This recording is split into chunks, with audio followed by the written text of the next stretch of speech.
রাসূলুল্লাহ, নবী গো, নবীজি, আল্লাহ রাব্বুল আলামিনের পক্ষ থেকে আপনি সালাম গ্রহণ করুন।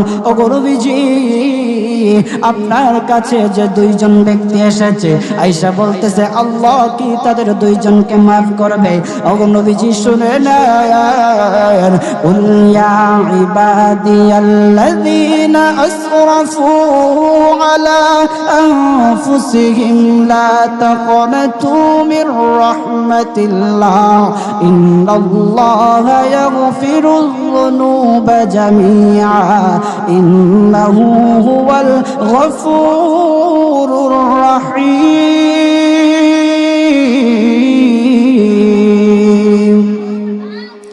ওগো নবীজি,